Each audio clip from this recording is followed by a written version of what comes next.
Muito boa tarde, muito bom dia ou muito boa noite, conforme o horário que você estiver assistindo esse vídeo ou ouvindo esse áudio. Hoje é o dia 22 de dezembro de 2021. Eu quero deixar esse relato aqui porque eu deletei os vídeos lá do canal e eu perdi esse relato. Tive que deletar por conta de problemas de avisos de fundo musical, direitos autorais.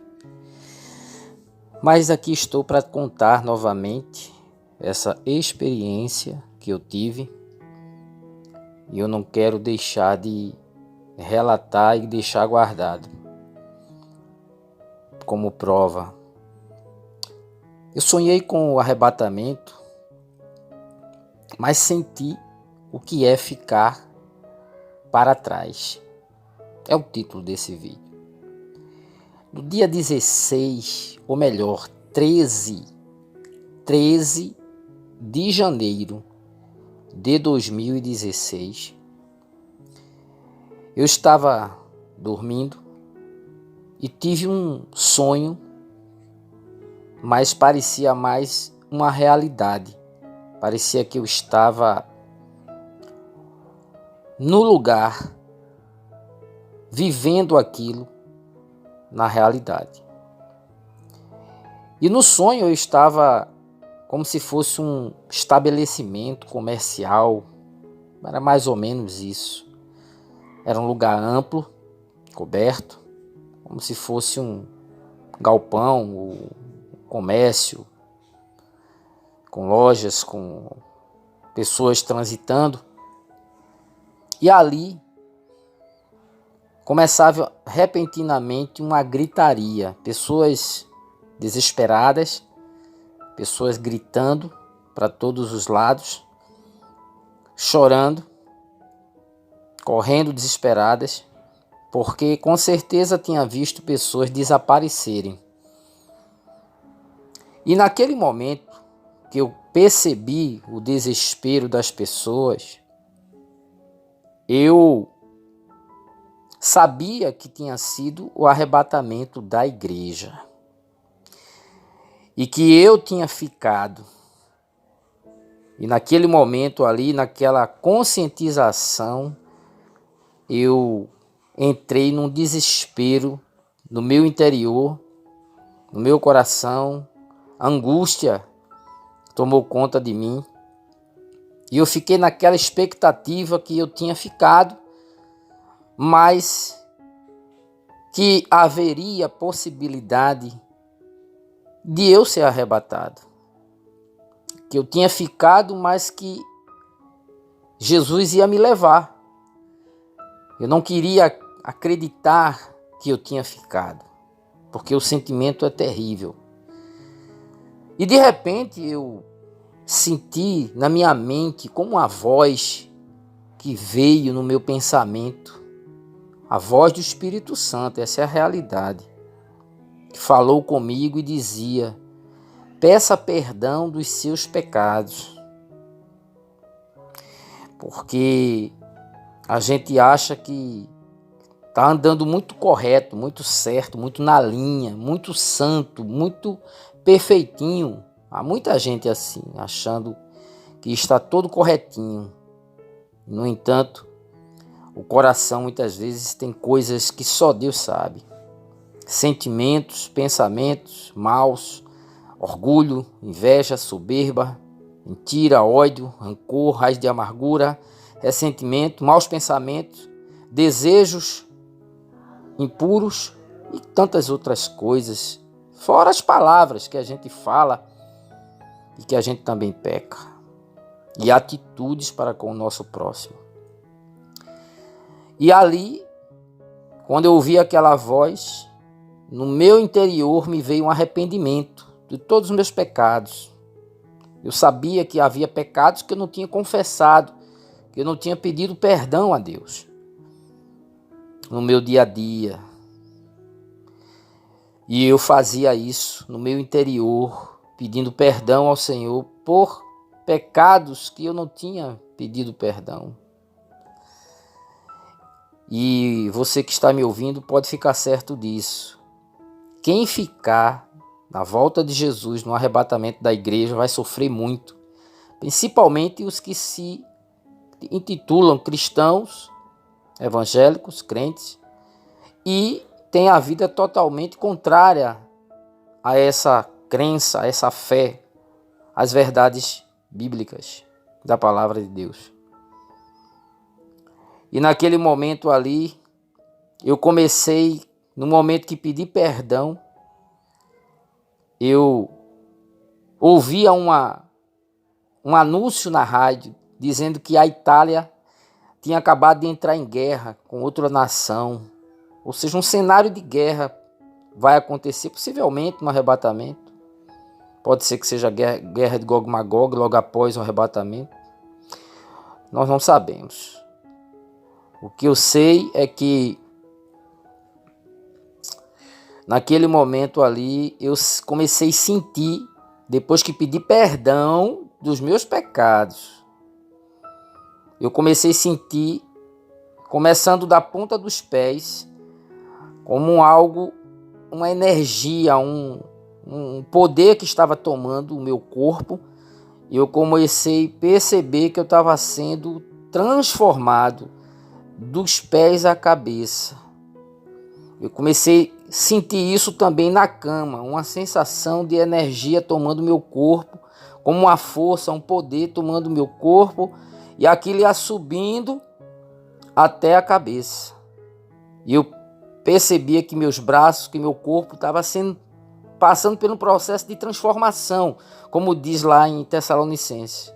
E nós que ficarmos vivos seremos transformados, arrebatados, como Paulo diz lá em 1 Coríntios também 15, Coríntios 15, o verso 41 em diante, onde ele diz que os mortos ressuscitarão incorruptíveis e nós seremos transformados. Então o corpo vai passar por uma transformação muito rápida, num abrir e fechar de olhos, será o arrebatamento, e essa transformação será poderosa, transformação do corpo, esse corpo mortal, debilitado, para um corpo incorruptível, glorioso, poderoso, um corpo semelhante ao de Jesus. E eu sentia na cama um arrepio, o meu corpo se arrepiando, porque estava havendo um contato com o mundo espiritual, estava havendo um contato com essa revelação do Espírito Santo que estava me dando.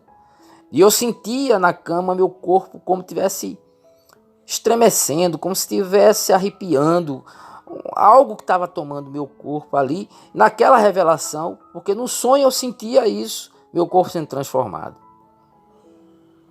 E de repente uma força muito forte me sugou para cima, me puxou para cima, e eu fui arrebatado. E eu senti uma alegria profunda, por eu estar sentindo que eu estava sendo levado também. Deus só quis testar, na verdade, me mostrar a importância do arrependimento diário, e a importância da abstenção e da renúncia de práticas, atitudes, palavras, pensamentos, sentimentos, pensamentos maus e coisas que a gente pratica e que desagrada a Deus.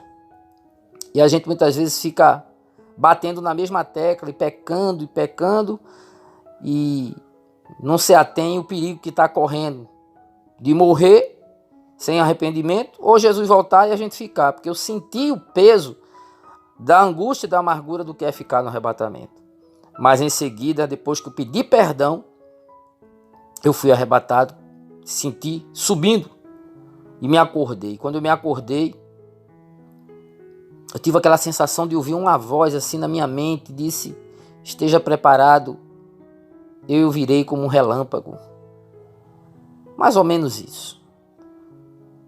E eu fiquei muito estarrecido com isso. Mas eu percebi que havia necessidade de arrependimento e que há necessidade de nós nos arrependermos cotidianamente, diariamente, porque nós pecamos todos os dias, por palavras, por pensamentos, por obras, por atitudes, pelo bem que deixamos de fazer. E quando nós deixamos de fazer o bem, nós estamos pecando.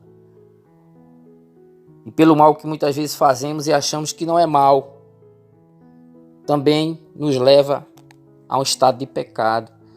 Por isso nós precisamos constantemente, diariamente, pedir perdão ao Senhor dos nossos pecados, das nossas transgressões, dos nossos maus pensamentos, das nossas atitudes, das nossas práticas, nossos sentimentos para com o nosso próximo.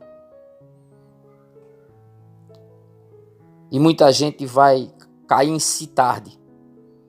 Quando ficar na volta de Jesus, ela vai se questionar por que ficou. Eu era crente, eu era evangélico, eu participava disso na igreja, participava daquilo, eu fazia isso, fazia aquilo, só trabalhos eclesiásticos, mas o coração não estava limpo para com Deus. Por isso que Mateus 5,8 diz: bem-aventurados os limpos de coração, porque verão a Deus.